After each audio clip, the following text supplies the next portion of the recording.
নবীজি আমার হুজরা মোবারকে আছেন, মনটা বড় খারাপ। হযরতে হামজা গিয়ে বলছেন, হে আমার প্রাণ প্রিয় ভাতিজা, তোমাকে যে আবু জাহিল হতভাগা মেরেছিল তার বদলা আমি নিয়েছি, তুমি মনে দুঃখ নিও না।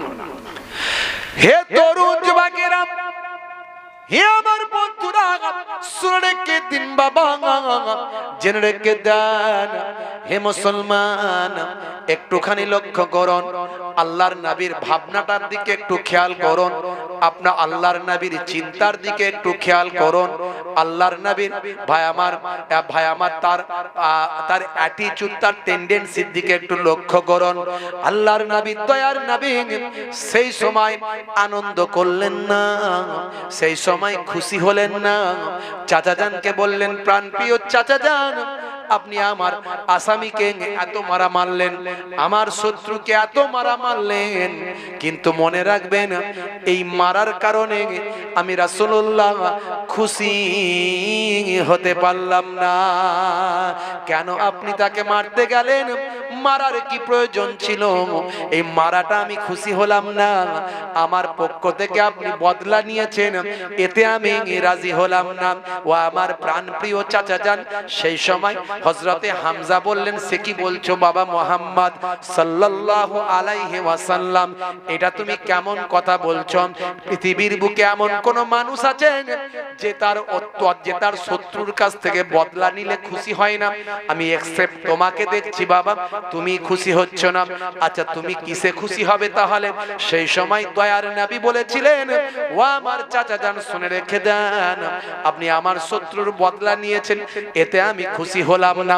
বরং আমি খুশি হতাম যদি আপনি আমার আল্লাহর কালেমা শরীফ পড়ে নিতেন, যদি আপনি আমার আল্লাহকে এক বলে মানতেন, আর আমি নবী মুহাম্মদুর রাসূলুল্লাহকে নবী বলে স্বীকার করতেন, আমি এতে খুশি হতাম। আমার মারের বদলা নেওয়াতে আমি খুশি নয়। চাচা যান হযরতে হামজা বুঝতে পারলেন যে এই বুঝে নিয়েছি যে প্রকৃত নবী, প্রকৃত রাসূল, এই তিনি ছাড়া এরকম কথা কেউ বলতে পারে না। এত তাকে মারা হয়েছে, এত অত্যাচারিত হয়েছেন, তারপরেও তিনি ক্ষমার আদর্শ দেখাচ্ছেন আর বলছেন, চাচা যান, আপনি যদি কালেমা পড়ে নিতেন, আল্লাহকে এক বলে মেনে নিতেন, আর আমাকে রাসূল বলে স্বীকার করতেন, আমার আল্লাহ আপনাকে শান্তি দান করতেন, জান্নাতি করতেন, জাহান্নাম থেকে নাজাত দিতেন। আমি খুশি হতে পারলাম না আমার বদলা নেওয়ার জন্য, আমি খুশি হতাম যদি আপনি ঈমানটা এনে নিতেন। আমার নবীর টার্গেট তার উম্মত যেন জাহান্নামায় না যায়, তার উম্মত যেন শাস্তি না পায়, আল্লাহর ক্রোধের শিকার না হয়, আল্লাহর রাগের শিকার না হয়। হে তরুণ যুবকেরা, হে আমার বন্ধুরা, শুনে রেখে দিন বাবা, জেনে রেখে দেন। হে মুসলমান, আরো একটু লক্ষ্য করুন বাবা, আমার আপনার নবী, আমার আপনার রাসূল আপনাকে আমাকে কতটা ভালোবাসেন, কতটা মহাব্বত করেন, কতটা প্যার করেন বাবা। হে জওয়ান যুবকেরা, হে আমার মুরব্বিয়ানেরা, শুনে রেখে দিন বাবা, জেনে রেখে দেন। মদিনা শরীফে গিয়ে একটা বেশি বেশি খেজুর খাই আমরা, সেই খেজুরটার নাম কি বলেন তো দেখি? খেজুরটার নাম কি? আজওয়া খেজুর। আজওয়া পৃথিবীর সেরা খেজুর, পৃথিবীর এক নাম্বার, পৃথিবীর শ্রেষ্ঠ খেজুর, যার স্বাদও যেমন অতুলনীয়, মূল্যও তেমন, টেস্টও তেমন, আর মর্যাদাও তেমন। এই খেজুরটাকে জান্নাতি খেজুর বলা হয়েছে। জোরে বলুন সুবহানাল্লাহ। জোরে হবে না? এই খেজুরটার একটা ইতিহাস আছে।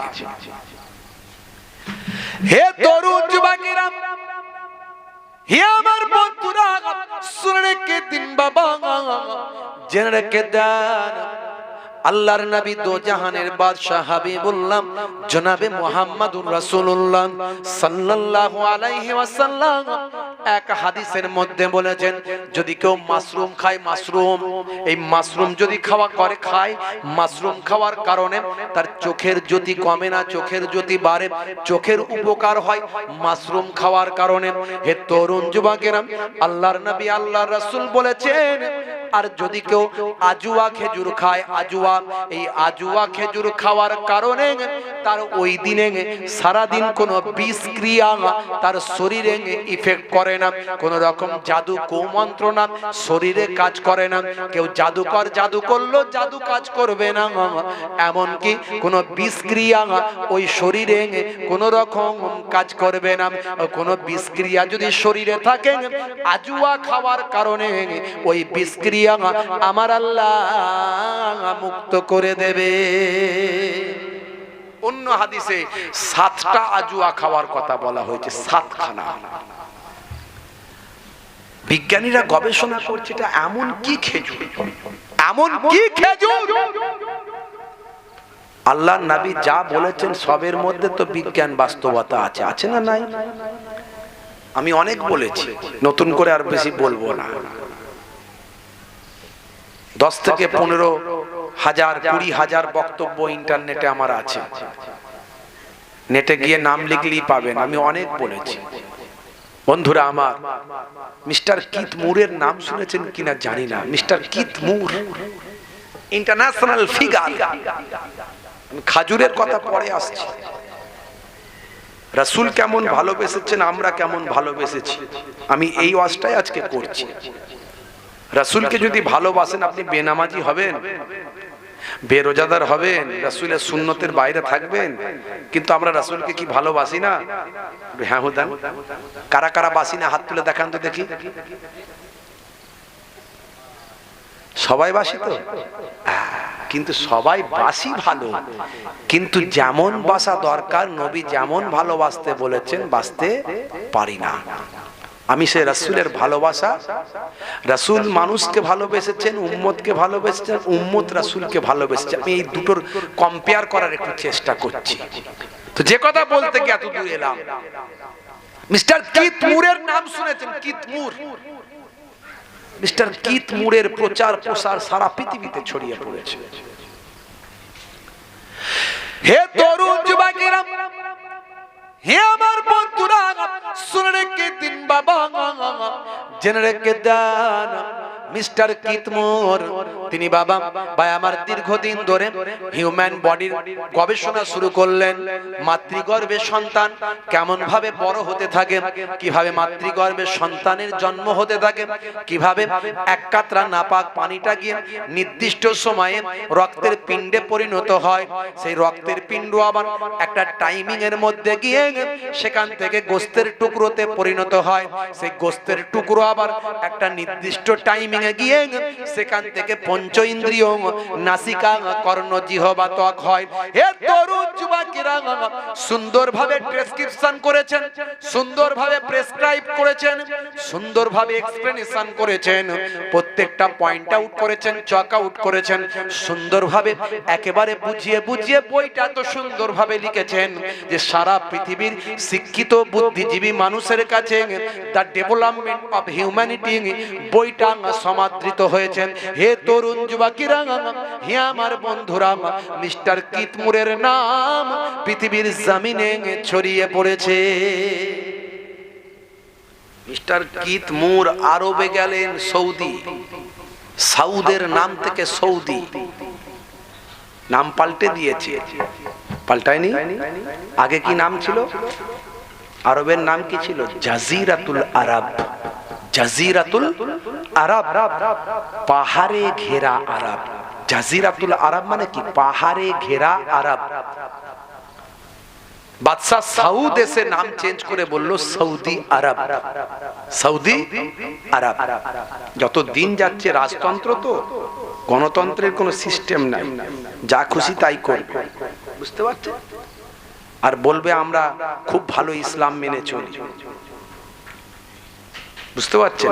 আর আরবে কিছুদিন আমাদের ছেলেরা কাজ করে এসে বলবে আরবে এটা নাই, আরবে ওটা নাই, আরবে সেটা নাই, আরবে এই নাই, সব হারাম। অর্থাৎ আরবে যেটা আছে সেটাই ঠিক, বাকি সব হারাম। বুঝতে পারছেন? বলে হাত তুলে মোনাজাত নাই আরো সত্যি নামাজের পরে সালাম ফেরাচ্ছে, উঠে যাচ্ছে। আল্লাহ আমাকে দুবার নিয়ে গেলেন, আমি কদিন আগে ফিরে এসেছি। বলে হাত তুলে মোনাজাত নাই। মনে রাখবেন, হাত তুলে মোনাজাত এটা তো নামাজের অংশ নয়, এটা নামাজের বাইরে। সালাম ফেরানো পর্যন্তই নামাজ শেষ। আমরা দোয়া যেটা চাই, আল্লাহর কাছে প্রার্থনা করি, আল্লাহর কাছে দোয়া চাই, এটা হলো বেদাতে হাসানা, এটা হলো নেকি জনিত বেদাত। যদিও নবী পাকের জামানায় আল্লাহর নবী হাত তুলে মোনাজাত করেছেন, তার প্রমাণ আছে। এরকম অনেক জিনিসই আছে বেদাতে হাসানা। আপনি যদি এই বেদাত গুলো করেন, এতে সওয়াব আছে, কারণ এগুলো ইসলাম বহির্ভূত নয়। বুঝতে পারছেন? নবী পাকের যুগে এমন অনেক জিনিসই ছিল না যেগুলো বর্তমানে আছে। নবী পাকের যুগে তো কোরআন মাজিদ জমা করা ছিল না, একত্রিত করা ছিল না। ওসমান জিন্নুরাইনের জামানে একত্রিত হয়েছে। আবার পরবর্তীকালে উমাইয়া পিরিয়ডে জের জাবার, নোক্তা এইসব প্রচলন হয়েছে। এই নোক্তা ছাড়া, জের জাবার ছাড়া আমি আপনি কোরআন মাজিদ পড়তে পারবো? বাংলার মানুষ পড়তে পারবো? এমনি তো সহি উচ্চারণ করতে পারি না। আর এটা একটা স্বাভাবিক ব্যাপার, ভালো করে শিখলে আলাদা ব্যাপার। তা নাহলে এটা তো আমাদের ল্যাঙ্গুয়েজ নয়, এটা তো আরাবিয়ানদের ল্যাঙ্গুয়েজ। তারা আরবিতে যা বলে সব বোঝে। বুঝতে পারছেন? আমরা বাংলায় বুঝি, স্বাভাবিক ব্যাপার। আর নবী সব সময় চেয়েছেন, চাইছেন, কবরে গিয়েও চাইছেন আমার উম্মত যাতে জান্নাতি হয়ে যায়। জোরে হবে না? হে তরুণ যুবকেরা, হে আমার বন্ধুরা, শুনে রেখে দিন বাবা, জেনে রেখে দেন। হে মুসলমান, একটু লক্ষ্য করুন। হে আমার বন্ধুরা, একটু খেয়াল করুন, একটুখানি লক্ষ্য করুন বাবা বন্ধুরা আমার। তাহলে আমার নবী, আমার রাসূল, দয়ার নবী, দো জাহানের বাদশাহ হাবিবুল্লাহ জনাবে মুহাম্মদুর রাসূলুল্লাহ সাল্লাল্লাহু আলাইহি ওয়াসাল্লাম, আল্লাহর নবী সব সময় উম্মত যাতে জান্নাতি হয়ে যায়, যাতে পাপ কাজ না করে, যাতে গুনার কাজ না করে, বারবার চেষ্টা করেছেন। নবী উম্মতকে ভালোবেসেছেন, নবী সকলকে ভালোবেসেছেন। আল্লাহর নবী সাহাবীদের ভালোবেসেছেন, আল্লাহর নবী সারা বিশ্বের মাখলুককে ভালোবেসেছেন। সবাইকে ভালোবেসেছেন রাসূল সবাইকে ভালোবেসেছেন। বন্ধুরা আমার, তরুণ যুবকেরা আমার, আল্লাহর নবীর একজন সাহাবী ছিলেন, নাম হলো হযরতে সালমান ফারসি রাদিয়াল্লাহু তাআলা আনহু। পারস্যের মানুষ ছিলেন, পিতা ছিল অগ্নি পূজক, আপনাদের জানা আছে, আমি বেশি বলবো না। তিনি মদিনা শরীফে বাজারে বিক্রি হয়ে গিয়েছিলেন, একজন ইহুদি ক্রয় করে, একজন ইহুদি ক্রয় করে নিয়ে এসেছিল। বন্ধুরা আমার, এই যে আজুয়া খেজুরের কথা বলছিলাম না, এই আজুয়া খেজুর পৃথিবীর শ্রেষ্ঠ খাজুর। এই খাজুরটা মদিনা শরীফে আমার রাসূলের হাত দিয়ে বসানো গাছ থেকে প্রথম শুরু হয়েছিল। জোরে হবে না? এই খাজুর এত দামি, এত মূল্যবান, আমার আল্লাহ ইসলামের মধ্যে এতটাই ভালাই রেখেছেন, যদি আপনি সব ঠিকঠাক মেনে চলেন, আপনি সুস্বাস্থ্যের অধিকারী হবেন, আপনি গেনার হবেন, আপনি লাভবান হবেন সব কিছু। আমি এই জন্যই আমি বলি যে প্রোডাক্ট তৈরি করেছেন যিনি, রুলসও তৈরি করেছেন তিনি, আর পুস্তকে লিখে দিয়েছেন তিনি। প্রোডাক্ট মার্কেটে যখন আপনারা কিনতে যান, এসি কেনেন, ফ্রিজ কেনেন, একটা পুস্তিকা পান কি পান না? বই দেয় কি দেয় না? ওই বইতে দেখবেন ডিটেলস লেখা থাকে, কেমন ভাবে ব্যবহার করবে, কি করবে না করবে। তুমি ওয়াশিং মেশিনটা কিনে নিয়ে এসেছো, কি হবে, কোন সুইচটা কি করতে হবে, এটা হাই হয়ে গেলে ওটাকে লো করতে হবে, ওখানটা এটা সব ডিটেলস। এর মধ্যে কোনো ভুল নাই, কারণ প্রোডাক্ট তৈরি করেছেন যিনি, পুস্তিকাও দিয়েছেন তিনি, আর রুলসটা লিখে দিয়েছেন তিনি। হে আমার বন্ধুরা, শুনে রেখে দিন বাবা, জেনে রেখে দেন, আমার আল্লাহ মানুষ নামক প্রোডাক্ট পৃথিবীতে পাঠিয়েছেন। যুগে যুগে যুগে যুগে পৃথিবীতে মানুষ নামক প্রোডাক্ট পাঠিয়েছেন। আর এই মানুষ নামক প্রোডাক্টটা কেমন ভাবে ব্যবহার হবে তার জন্য আমার আল্লাহ পুস্তিকা দান করেছেন। আর এই পুস্তিকাতে আমার আল্লাহ রুলস, ভাই আমার রুলসটা, ভাই আমার আইন কানুনটা সুন্দরভাবে লিপিবদ্ধ করেছেন। অর্থাৎ প্রোডাক্ট তৈরি করেছেন যিনি, আইন লিখে দিয়েছেন তিনি, আর পুস্তিকাও পাঠিয়েছেন তিনি। হে মুসলমান, আল্লাহর আইনকে যদি আমরা মানি, আমাদের মতো যে প্রোডাক্ট অর্থাৎ মানুষ নামক প্রোডাক্ট আল্লাহর যিনি তৈরি করেছেন আমাকে, আমি তার যদি আইনটা মানি, পৃথিবীতে শ্রেষ্ঠ মানুষ, শ্রেষ্ঠ মানবে পরিণত হব, দুনিয়াতেও শান্তি পাবো আর আখেরাতেও নাজাত পেয়ে যাব। কারণ প্রোডাক্ট তৈরি করেছেন যিনি, আইন তৈরি করে দিয়েছেন তিনি, পুস্তিকাও দিয়েছেন তিনি। 104 খানা আসমানি কেতাব আপনারা জানেন সকলে, বেশি বলার দরকার নাই। ঈসা নবীর উপর ইনজিল, মুসা নবীর উপর তাওরাত, দাউদ নবীর উপর জাবুর, আর আমাদের নবীর উপর কি কিতাব বলেন? কোরআন মাজিদ। নাহানু নাযালনা যিকরা ওয়া ইন্না লাহু লাহাফিজুন। এই কোরআন মাজিদ আমি আল্লাহ নাজিল করেছি, হেফাজতের দায়িত্বটাও আমি আল্লাহ নিয়েছি। আমার নবী নিজের ইচ্ছায় কোনো কথা বলেন না, যতক্ষণ না ওহী দিয়ে আমার আল্লাহ জানিয়ে না দেন।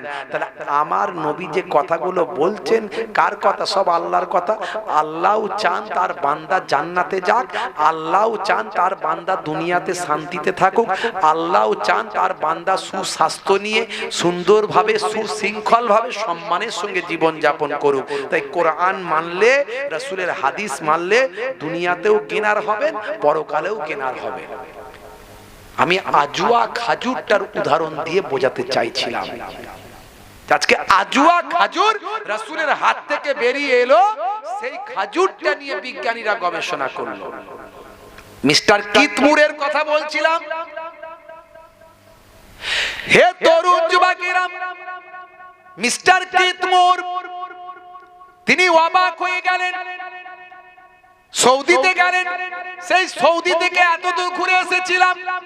সৌদিতে গেলেন মিস্টার কিথ মুর, সেখানে গিয়ে বিজ্ঞানের ডেভেলপমেন্টের উপর যখন কথা বললেন, সেই সময় হে জওয়ান যুবকেরা, হে আমার মুরব্বিয়ানেরা, শুনে রেখে দিন বাবা, জেনে রেখে দিন বাবা, মিস্টার কিথ মুর সেই সময় যখন দা ডেভেলপমেন্ট অফ হিউম্যানিটি নিয়ে কথা বলছিলেন, মানব শরীরের বিভিন্ন অর্গানগুলো ডেভেলপমেন্ট নিয়ে কথা বলছিলেন, মাতৃগর্ভে সন্তানের ডেভেলপমেন্ট নিয়ে যখন কথা বলছিলেন, সেই সময় তিনি জানতে পারেন আমি দীর্ঘ এতগুলো বছর ধরে যে গবেষণা করে গ্রন্থ রচনা করেছি, যেখানে যেগুলো এখানে লিপিবদ্ধ করেছি, সেই লিপিবদ্ধ করা কথাগুলো আমার গবেষণাটা 1450 বছর আগে আসমানি কিতাব আল্লাহর কোরআনের মধ্যে লিপিবদ্ধ আছে।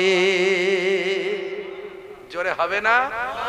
মিস্টার কিথ মুর অবাক হয়ে গেলেন। অবাক হয়ে গিয়ে কোরআন নিয়ে রিসার্চ শুরু করলেন। অল্প কিছুদিন কোরআন নিয়ে রিসার্চ করে দেখলেন সর্বনাশ। 1450 বছর আগে কোনো প্যাথোলজি ছিল না, কোনো গবেষণাগার ছিল না, কোন রকম কোন ভাই আমার কোন পিএইচডি করার ব্যবস্থা ছিল না, কোন ইউনিভার্সিটি ছিল না। তো সেই সময় কোরআনে লেখা হয়েছে বারহাক সত্য, অর্থাৎ যা কোরআনে বলা হয়েছে বারহাক অবশ্যই সত্য, অর্থাৎ ইসলাম সত্য ধর্ম, কোরআন সত্য গ্রন্থ। মিস্টার কিথ মুর সেই সময় পড়ে নিয়েছিলেন, কালেমা পড়েছিলেন লা ইলাহা ইল্লাল্লাহু মুহাম্মাদুর রাসূলুল্লাহ সাল্লাল্লাহু আলাইহি ওয়াসাল্লাম। হে তরুণ যুবকেরা, হে আমার বন্ধুরা, শুনে রেখে দিন বাবা, জেনে রেখে দেন, আজুয়া খাজুর নিয়ে বিজ্ঞানীরা গবেষণা করলো। 77% ভাই আমার দোস্ত আমার, 77% বাবা কার্বন ডাই অক্সাইড, আর 63% সেখানে পেল ভাই আমার 63 মিলিগ্রাম ভাই আমার ক্যালসিয়াম। হে তরুণ যুবকেরা, আয়রন পেল আয়রন। এভাবে এত উপাদান, vitamin C, vitamin A, vitamin ভাই আমার বিভিন্ন ভিটামিনের কোয়ালিটি, এই এত কিছু একটা খাজুরের মধ্যে তারা পেল। এই খাজুরের মধ্যে তারা পেয়ে তারা অবাক হয়ে গেল। আজুয়া খাজুর নিয়ে গবেষণা করলো। তারপর তারা দেখা গেল ভাই আমার তারা রিসার্চ করছে যে আজুয়া খাজুর যদি নিয়মিত ভাবে খাওয়া হয় হার্টের পেশেন্টের হার্টের উপকার হয়, এমন কোন রোগ না হয়। পৃথিবীর বুকে এমন অনেক অসুখ, যে অসুখগুলো নিয়মিত আজুয়া খাজুর খাওয়ার কারণে সুস্থ হতে পারে। 1450 বছর আগে আল্লাহর নবী হার্টের পেশেন্ট ভাই আমার বুকে অসুস্থতার কারণে সাহাবীকে আজুয়া খাজুর খাওয়া আমার পরামর্শ দিয়েছিলেন। হে তরুণ যুবকেরা, হে আমার বন্ধুরা, শুনে রেখে দিন বাবা, জেনে রেখে দেন। পৃথিবী বিখ্যাত একজন স্কলার, তিনি দ্বীনের কথা প্রচার করেন। কোন আকীদা সেটা পরের ব্যাপার, তিনি কতটা মানুষকে হেদায়েত করতে পারছেন সেটা আগে। ইসলামের মৌলিক বিষয়ে যখন কোনো পার্থক্য নাই তত আমার কোনো আপত্তি নাই। আকীদাগত ভাই আমার কি বলে আমলগত কোনো পার্থক্য থাকলে থাকতে পারে, সেটা তার ব্যাপার, তিনি আমলগত কিছু পার্থক্য করতে পারেন। কিন্তু মূল মৌলিক আকীদাগত বিষয়, ইসলামের মৌলিক বিষয়ে কোনো পার্থক্য ম্যাক্সিমাম 90% 95% মুসলমানের মধ্যে কোনো মত পার্থক্য নাই। যেটুকু পার্থক্য আছে সেটা কেবলমাত্র আমলগত, সামান্য সামান্য কাজ কর্মগত কিছু পার্থক্য আছে, ওটা আলাদা ব্যাপার, ওটা পার্সোনাল ম্যাটার, সেটা তুমি তোমার কাছে রাখো। হে তরুণ যুবকেরা, পৃথিবী বিখ্যাত একজন স্কলার, সারা পৃথিবীতে যিনি দ্বীন প্রচার করেন, মানুষকে ইসলামের দিকে আহ্বান করেন ভাই আমার, তার নাম হলো আফসার রাশিদি।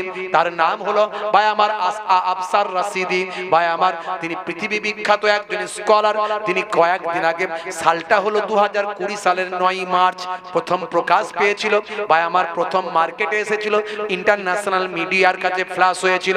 আফসার ভাই আমার আসরার রাশিদি, তিনি ইন্টারন্যাশনাল একজন ফিগার। এ জওয়ান যুবকেরা ভাই আমার, দোস্ত আমার, ভাই আমার ম্যানচেস্টার ইউনিভার্সিটি, ইংল্যান্ডের জমিনে ম্যানচেস্টার ইউনিভার্সিটিতে একটা ডিবেট করা হয়েছিল। পৃথিবীর বিভিন্ন ধর্মগ্রন্থের বিভিন্ন ধর্মীয় পণ্ডিতেরা ভাই আমার রিলিজিয়াসের উপরে, ধর্মশাস্ত্রের উপরে তারা ডিবেট করেছিল। হে তরুণ যুবকেরা, হে আমার বন্ধুরা, শুনে রেখে দিন বাবা, জেনে রেখে দেন। সেই জায়গাতে ইংল্যান্ডের ম্যানচেস্টার বিশ্ববিদ্যালয়ের বা আমার হল ঘরে হাজার হাজার মানুষের সামনে সেই সময় হঠাৎ করে একজন নাসারাদের পণ্ডিত, মুসলমানদের ধর্মীয় গুরু হিসাবে যিনি গিয়েছেন, ধর্মীয় পণ্ডিত হিসাবে যিনি গিয়েছেন ভাই আমার, আসরার রাশিদিকে সেই সময় বলেছিলেন, হে মিস্টার আসরার রাশিদি, আপনার নবী তো হাদিসের মধ্যে বলেছেন যে আজুয়া খেজুর খেলে নাকি বিষটা তার শরীর থেকে মুক্ত হয়ে যায়। শরীরে যদি বিষক্রিয়া হয়ে থাকে, ওই আজুয়া খেজুর খেলে শরীরটা বিষমুক্ত হয়ে যায়। এমন কথা শোনার সঙ্গে সঙ্গে কঠিন চ্যালেঞ্জের মুখে পড়ে মিস্টার জনাব ভাই আমার, জনাব আসরার রাশিদি সেই সময় সামনে ভাই আমার ওখানে কোথাও একটা ছিল ইঁদুর মারা বিষ, বললেন ওই ইঁদুর মারা বিষটা আমাকে দাও, র্যাট বমের যে বিষটা, ওই বিষটা লিকুইডটা আমাকে দাও। সেই সময় হঠাৎ করে তিনি লিকুইডটা নিলেন, কেউ কিছু বুঝে ওঠার আগে তিনি ওই লিকুইডটা মুখে ভরে দিলেন, খেয়ে নিলেন। বেশ কিছুটা খেয়ে নেওয়ার পরে তিনি ভাই আমার আজুয়া খাজুর খেতে অভ্যস্ত ছিলেন, সঙ্গে তার আজুয়া খাজুর ছিল, কয়েক পিস আজুয়া খাজুর খেয়ে তিনি বললেন, দেখো আমি তোমাদের মাঝখানে বসে থাকবো, নবীর কথা সত্য, বিশ্ব নবীর কথা মহাসত্য, ধ্রুব সত্য, আমি আজুয়া খাজুর খাওয়ার পরেও বিষ আমার কোনো ক্ষতি করতে পারবে না। হে তরুণ যুবকেরা, 2020 সালের 9 মার্চ ইন্টারন্যাশনাল নিউজে এই খবরটা প্রথম প্রকাশ পেয়েছিল। আল্লাহর নবী যা শিখিয়েছেন, যা বলেছেন, আপনার আমার উপকারের জন্য, ভালোর জন্য। আপনাকে আমাকে, যাতে আমি আপনি জান্নাতে যেতে পারি, তার জন্য যা ইসলামে শেখানো হয়েছে সবের মধ্যে বিজ্ঞান বাস্তবতা আছে। আমি এগুলো অনেক বলেছি, অনেক আলোচনা করেছি, আজকাল বেশি আলোচনা নয়, খুব সংক্ষেপে বলি। ভাইরা আমার, এই আজুয়া খাজুর তৈরি হয়েছিল রাসূলের হাত ধরে। কোথায় না, হযরতে সালমান ফার্সি ইহুদি মালিকের আন্ডারে, ভাই আমার, বন্দী ছিলেন। মালিকের আন্ডারে তিনি কৃতদাস হিসাবে কাজ করছিলেন। ঈমান আনার পরে তিনি বললেন, আমাকে মুক্তি দাও, আমি রাসূলের খেদমতে থাকতে চাই, আমি দ্বীনের কাজ করতে চাই। বন্ধুরা আমার, হযরতে সালমান ফার্সি রাদিয়াল্লাহু তাআলা আনহু তিনি আজ অন্যের কাছে গোলাম হয়েছেন। যাদের বাড়িতে অসংখ্য গোলাম আছে, তিনি কেন অন্যের কাছে গোলাম হতে বাধ্য হলেন? আল্লাহ পাওয়ার জন্য, নবী পাওয়ার জন্য গোলাম হলেন। বন্ধুরা আমার, শেষে অবশেষে নবীকে যখন পেলেন, তখন ইহুদি মালিককে বললেন, আমাকে মুক্তি দাও। সে বলল, মুক্তি তুমি যখন চাইছো এতবার করে, মুক্তি তোমাকে দিতে পারি। তাহলে একটা কাজ করতে হবে, 600 দিরহাম, ভাই আমার, 600 দিরহাম আমাকে দিতে হবে। আর 300 খানা খাজুরের গাছ লাগিয়ে দিয়ে ফল ধরিয়ে দেখিয়ে দিতে হবে। এই ফল ধরা পর্যন্ত আমি তোমাকে ছাড়বো না, ফল ধরে ফল আমি পাবো, তবে তোমাকে মুক্তি দেব। তখন সালমান ফার্সি রাদিয়াল্লাহু তাআলা আনহু বললেন, টাকাটা তবু দেয়া যাবে, কিন্তু এই গাছ লাগিয়ে ফল ধরিয়ে একটা গাছও যেন বাদ না যায়। 300 খানা গাছের মধ্যে একটা মরে গেলে আবার একটাকে লাগিয়ে দিয়ে তাকেও ফল ধরাতে হবে, এ তো করা সম্ভব নয়। বুঝতে পারছি তুমি ছাড়তে চাও না। মনের দুঃখে নবীকে গিয়ে যখন শোনালেন, দয়ার নবী হযরতে আলী মুর্তজা কারামুল্লাহ ওয়াজহুকে নিয়ে বললেন, চলো আলী, আমি ওই ইহুদির বাগানে যাব। সালমান ফার্সিকে বললেন, চলো তুমি আমার সঙ্গে এসো। হে তরুণ যুবকেরা, হে আমার বন্ধুরা, শুনে রেখে দিন বাবা, জেনে রেখে দেন, বিশ্বনবী আপনাকে আমাকে কতটা ভালোবাসেন, নবীর সাহাবায়ে কেরামদের কতটা ভালোবাসেন, হযরতে সালমান ফার্সিকে কতটা ভালোবাসা দেখিয়েছেন। হে জওয়ান যুবকেরা, সেই সময় দয়ার নবী ইহুদির বাগানে গিয়ে বললেন। বলার পরে ইহুদি কি করল? সেই সময় বলল, ঠিক আছে, আপনি যখন এসেছেন, আপনি নিজে হাতে খাজুরের দানা পড়তে চান, খাজুরের বীজটা লাগাতে চান। হে জওয়ান যুবকেরা, এক রাওয়ায়াতে পাওয়া যায়, সেই সময় ইহুদি খাজুরের বীজগুলোকে পুড়িয়ে আল্লাহর নবীর হাতে দিয়েছিল, পোড়া বীজগুলোকে লাগাতে দিয়েছিল। তার মনে চিন্তা হয়েছিল, যদি বাই চান্স নবী বলে কথা গাছ হয়ে যায়, তাহলে তো সালমানকে ছাড়তে হবে, সালমান ফার্সিকে আমাকে ছাড়তে হবে। হে তরুণ যুবকেরা, তাই বীজগুলোকে পুড়িয়ে দেওয়া হয়েছিল।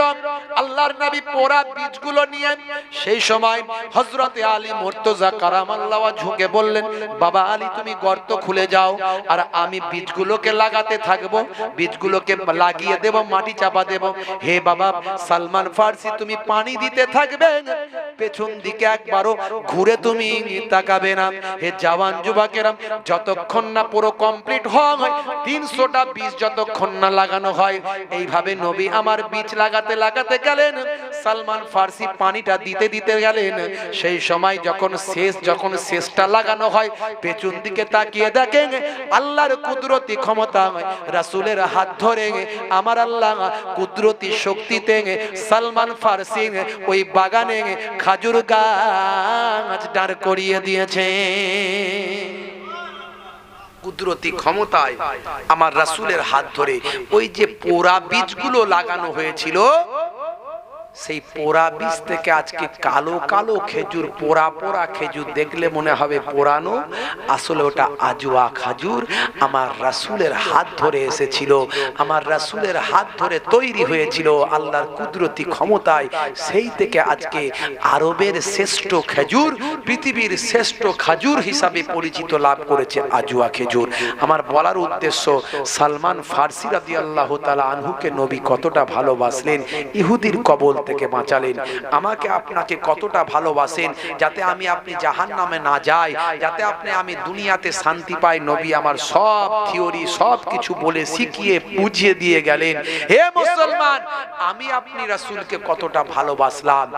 আমরা বলি হ্যাঁ ভালোবাসি। যদি বলি ভালোবাসেন, বলবেন সবাই বলবেন হ্যাঁ ভালোবাসি। আর রাসূল কি বলছেন? মান হাব্বা সুন্নতি ফাকাদ আহাব্বানি ওয়া মান আহাব্বানি কানা মাই ফিল জান্নাহ। যে আমার সুন্নতকে ভালোবাসলো সেই তো আমাকে প্রকৃত ভালোবাসলো।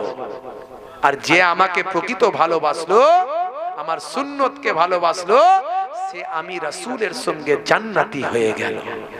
জোরে হবে না? যাদের ভিতরে সুন্নত পাওয়া যায় তারা কেউ পথহারা হয় না। রাসূলের পথে যারা চলে দুনিয়ায় বাতিলের বাধা তারা মানে না।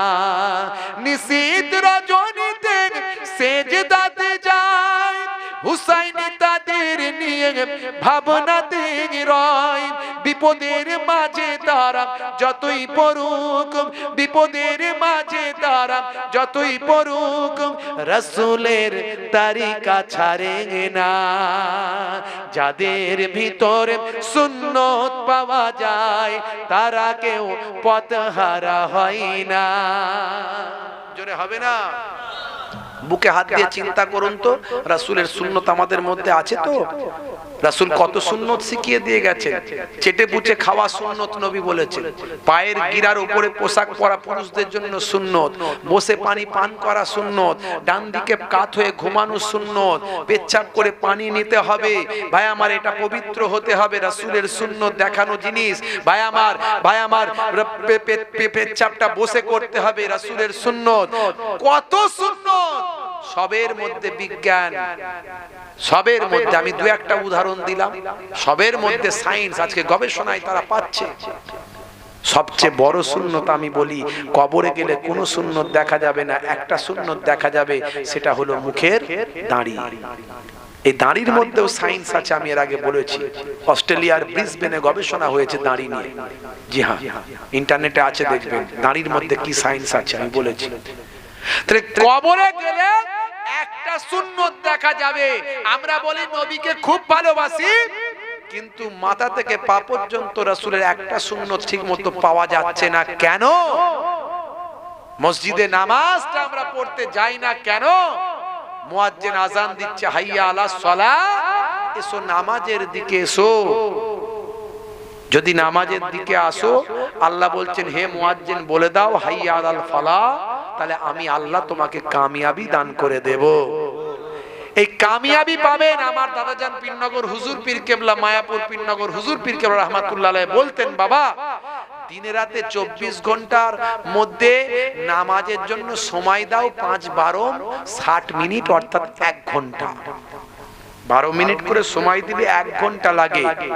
1 ঘন্টা যদি নামাজে সময় দাও, তোমার 23 ঘন্টা সাকসেসফুল করে দেবেন আল্লাহ। জোরে হবে না? আপনি চাষ করেছেন, ফসল ফলানোর মালিক কে? জোরে বলেন। দোকান করেছেন, খদ্দেরের হৃদয়ে ভালোবাসা দিয়ে আপনার দোকান পর্যন্ত পৌঁছে দেওয়ার মালিকটা কে? আপনি ইনভেস্ট করেছেন ব্যবসায়, লাভবান করার মালিক কে? তো সেই আল্লাহর জন্য আপনি 1টা ঘন্টা দিনে দেবেন না 12 মিনিট করে? কেমন মুসলমান? মুসলমানের ছেলে ফ্রি ফায়ার খেলতে গিয়ে ঘন্টার পর ঘন্টা কাটিয়ে দেয়, ক্যারাম খেলতে গিয়ে ঘন্টার পর ঘন্টা কাটায়, চায়ের দোকানে বসে বসে রদ দেখা কলা দেখা কলা বেচা 26 ইঞ্চি হাঁ করে তাকাচ্ছে, চা ঠান্ডা হয়ে যাচ্ছে, মাছি মুখে ঢুকছে বেরোচ্ছে, বলে ফাটা কেস্টের মার দেখছে। উড়ি সর্বনাশ! রাগ করবেন না, সবেতে সময় পায়।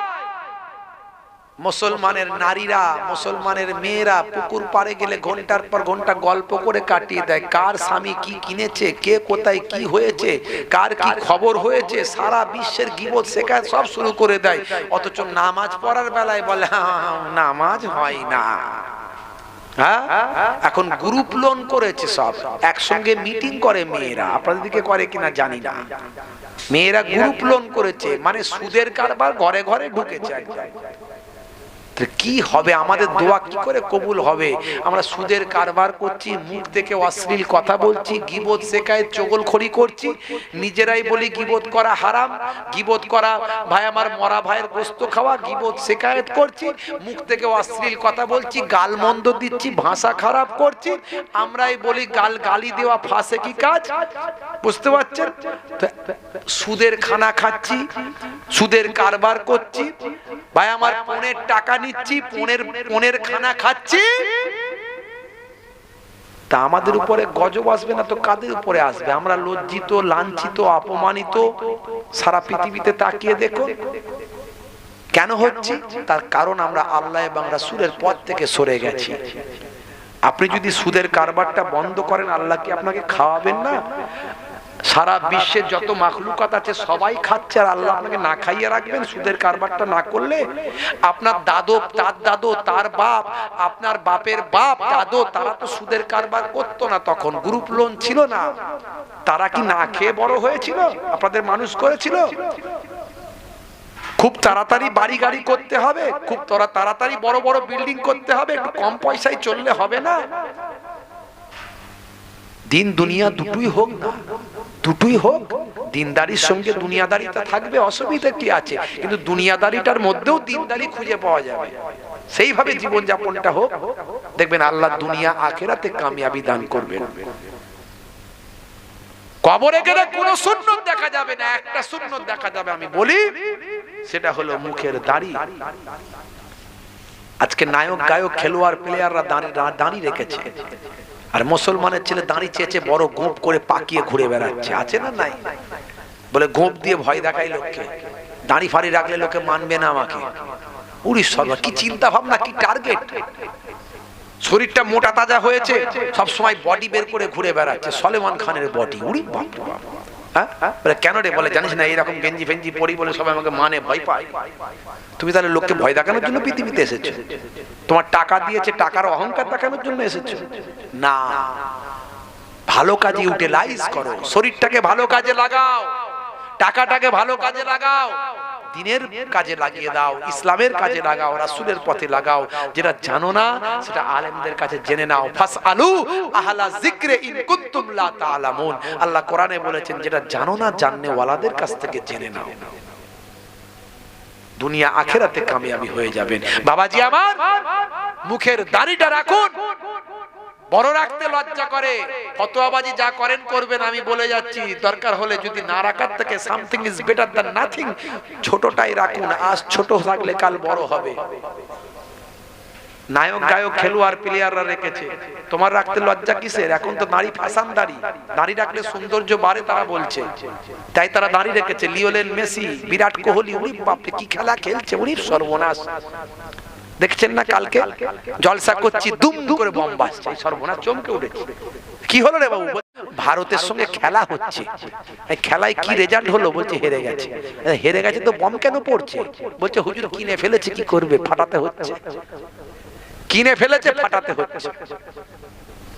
আমি বলি কোনখানে বম মারতে হয় সেটাও জানে না, বমটা মারার জায়গাটা কোথায়, কিনে ফেলেছে মানে বম মারতে হবে। তাহলে ভারতকে শ্রদ্ধা জানানো হলো না অশ্রদ্ধা করা হলো? কোনটা হলো? তার মানে তুমি ভারত হেরে গেছে খুশি হয়ে গেলে নাকি? নাউজুবিল্লাহ। আমার দেশ সবসময় এগিয়ে গেলে, আমি খেলার কথা বলছি না, আদার সবকিছুতে, এভরিথিং অলওয়েজ, সবকিছুতে আমার দেশ এগিয়ে যাবে, আমি খুশি হব, এটাই হলো ঈমান। হুব্বুল ওয়াতানি মিনাল ঈমান, দেশ প্রেম হলো ঈমানের অঙ্গ। বিরাট কোহলি খেলছে, বিরাট খুশি, উনি সর্বনাশ। 16 থেকে 46 সবার মুখে হাসি, বিরাট কোহলি মারছে, ছক্কা দিচ্ছে, তাই এরা হাসছে আর আনন্দ করছে। ভাই সবাই টিভির কাছে গিয়ে বসে যায়, ওরে বাপ রে বাপ, কি খেলা খেলছে রে ভাই। বলছে সর্বনাশ করেছে, হেরে গেল। 10টা ম্যাচ এত ভালো খেললো, আর ফাইনালে উঠে হেরে গেল। নিশ্চয়ই কোনো কুপয়া ওখানে ছিল। আমি খুঁজে বের করো কে ছিল, খুঁজে বের করো কে কুপয়াটা ছিল, খুঁজে বের করো। কেন হারলো? বন্ধুরা আমার, তরুণ যুবকেরা আমার, মনে রাখবেন, আমার দেশের কোনো উন্নয়ন হলে নিশ্চয় আমরা খুশি হব, এটাই আমাদের ঈমানি দায়িত্ব। সেটা খেলাটাকে আমি বাইরে রাখি, অন্য কোনো কথা বলছি, খেলা হোক বা অন্য যাই হোক, খেলাটাকে আমি সাইডে রাখলাম। যে কোনো বিষয়।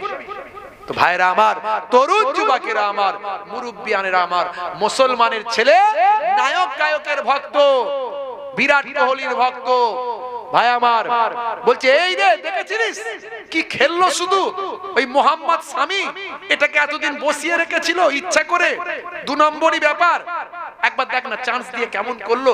আমি কিন্তু ভাই স্বামীর ভক্ত। উরে বাপ রে বাপ, মুসলমান আছে ভক্ত হও, আমার অসুবিধা নাই, তুমি স্বামীর ভক্ত হবে কি কার ভক্ত হবে হোকে যাও। নিশ্চয় আমি যে কোনো বিশেষ ব্যক্তিত্বদের সম্মান করি, ভালো ভালো মানুষদের আমি রেসপেক্ট করি, তবে মনে রাখবেন মুসলমান সবচেয়ে আগে ভক্ত হবে কার? জোরে বলেন কার? রাসূলের ভক্ত হবে।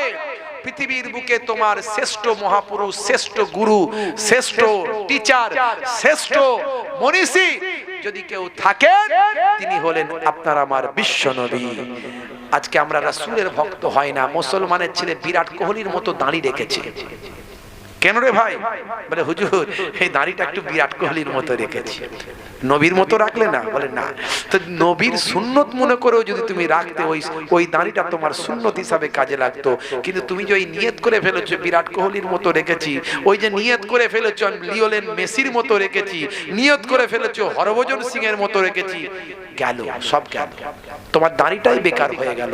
তুমি যদি ওই রকমই দাঁড়িটা রেখেছিলে আর মনে মনে নিয়ত করেছিলে যে আমি রাসূলের দাড়ি সুন্নত মনে করে রাখছি, আজ ছোট আছে কাল বড় হয়ে যাবে, হতে পারে ওই দাড়িটা রাখা অবস্থায় যদি কবরে চলে যেতে, হতে পারে মেবি মুনকার নাকির ফেরেশতা এসে বলবে মান রব্বুকা, দেখতে পাবে মুখে দাড়ির দেখা, হতে পারে ওই দাড়িটাই হবে নাজাতের জারিয়া। কারণ তোমার মধ্যে নবীর মহাব্বত ছিল, সেই মহাব্বতে রাসূলের সুন্নতকে মেনেছিলে। আমি তাই অনুরোধ করব, নামাজ ছেড়ে দেবেন না, 5 ওয়াক্ত নামাজ ছেড়ে দেবেন না। 1 ঘন্টা নামাজে দিন 23 ঘন্টা সাকসেসফুল করবেন আল্লাহ। আমার দাদা জান পীরনগর হুজুর কেবলা বলতেন, মায়াপুর পীরনগর হুজুর কেবলা, আমার নানা জান ছোট হুজুর কেবলা বলতেন, ফুরফুরা শরীফ নানা জান ছোট হুজুর কেবলা বলতেন, বাবা কি দিয়ে বোঝাবো বলো তো, তোমাদের বোঝাবোটা কি দিয়ে? ছুরা আর কোদাল দিয়ে বোঝাবো? মাঝে মাঝে একটু রেগে গিয়ে বলতেন, পরিহাস করে ঠাট্টা করে বলতেন, ছোরা আর কোদাল দিয়ে বোঝাবো? কি দিয়ে বোঝাবো বলো তো দেখি। বাবাজিরা আমার, সারাটা জীবন আলেম ওলামারা, হুজুর পীর সাহেবরা যারা হাক্কানি ভাবে জীবন যাপন করছেন, তারা মানুষকে যাতে জাহান্নাম থেকে জান্নাতের পথে নিয়ে যাওয়া হয়, তারা আপ্রাণ চেষ্টা করে, বিভিন্ন ভাবে চেষ্টা করে। আমার রাসূল চেষ্টা করে এসেছেন, আজকে সেই রাসূলকে ভালোবেসে আমাদের প্রতিজ্ঞা করতে হবে, আমরা নামাজ ছেড়ে দেব না, আমরা রাসূলের সুন্নত ছেড়ে দেব না। আমি নামাজ নিয়ে একটা ছোট্ট কবিতা আমার লেখা আপনাদের মাঝখানে পড়ে আপনাদের খেদমত থেকে বিদায় নেব। তো যাই হোক, এই কবিতাটা আপনাদের মাঝখানে একটু ছোট্ট করে বলে দিই। এই নামাজ দেখুন, আমরা নামাজের উদাহরণ দিই যে কাজ করি, নামাজ কেমন করে পড়বো? আমরা সারাদিন কাজের মধ্যে থাকি, নামাজটা পড়বো কেমন করে? নামাজের ওয়াক্তটা হবে যখনই, মসজিদে চলে যাও তুমি তখনই। নামাজের ওয়াক্তটা হবে যখনই, মসজিদে চলে যাও তুমি তখনই। ছাড়ো এবার ছাড়ো, ছাড়ো এবার ছাড়ো, এবার ছাড়ো এই কাজ তোমারই। ছাড়ো এবার ছাড়ো, ছাড়ো এবার ছাড়ো, এবার ছাড়ো এই কাজ তোমারই। নামাজের ওয়াক্তটা হবে যখনই, মসজিদে চলে যাও তুমি তখনই। তোমার বাঁচা আর তোমার মরা লেখেন মোর প্রভু আমারই। নামাজের ওয়াক্তটা হবে যখনই, মসজিদে চলে যাও তুমি তখনই। জোরে হবে না? ফজরের সময় ঘুমিয়ে থাকি, জোহরে কি দেব কাজে ফাঁকি। ফজরের সময় ঘুমিয়ে থাকি, জোহরে কি দেব কাজে ফাঁকি। রাখো এসব, রাখো রাখো এসব, রাখো এসব রাখো কথা তোমারই। আসর আর মাগরিব হেলা করি, দোকানার আড্ডায় সময়টা দিই। মরলে তোমাকে যেতে হবে, মরলে তোমাকে যেতে হবে, মাটির নিচে ঘর তোমারই। নামাজের ওয়াক্তটা হবে যখনই, মসজিদে চলে যাও তুমি তখনই। জোরে হবে না? এসার সময় ঘুমিয়ে পড়ি শরীরটা ক্লান্ত মেলিয়ে দি। লোকে বলে সারাদিন কাজ করা শরীর, নামাজ পড়তে পারিনি হুজুর, ঘুমিয়ে পড়েছে, একটু খাই দাই আর ঘুমাই, আর কি করবো হুজুর, কি করবো বলুন। এসার সময় ঘুমিয়ে পড়ি শরীরটা ক্লান্ত মেলিয়ে দি।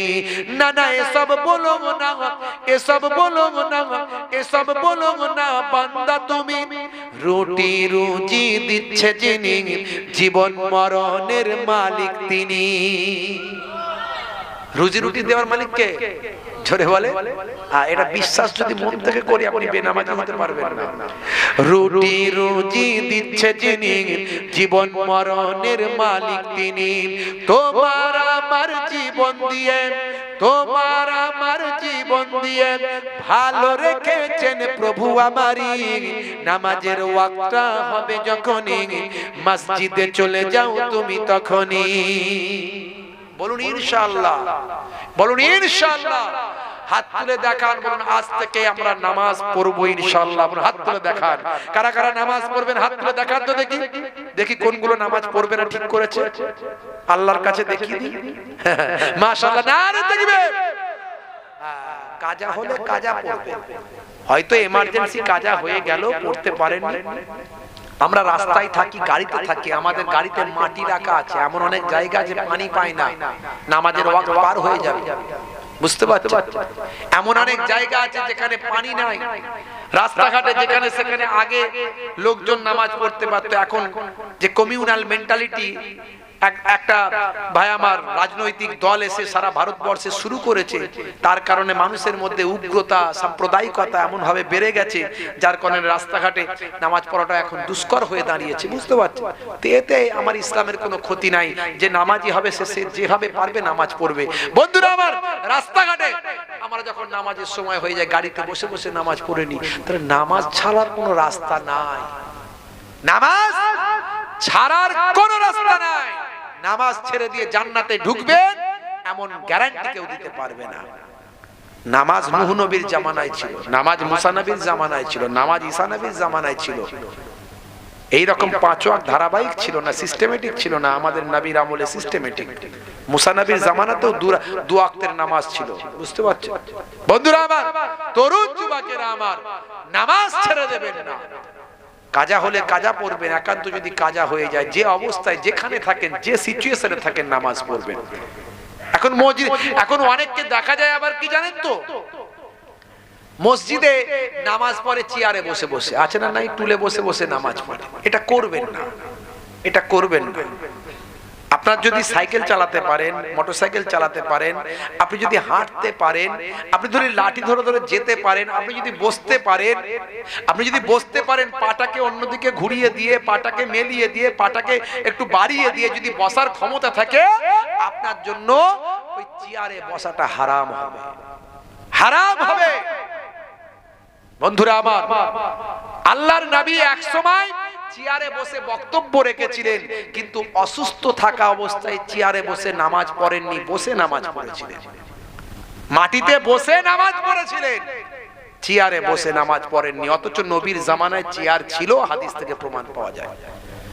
সাহাবাদের জামানাতেও চেয়ার ছিল, তারা চেয়ারে বসে বক্তব্য দিয়েছেন, অন্য কাজ করেছেন। এক সাহাবী চেয়ারে বসে ওযু করেছেন, এই হাদিস থেকে পাওয়া যায়।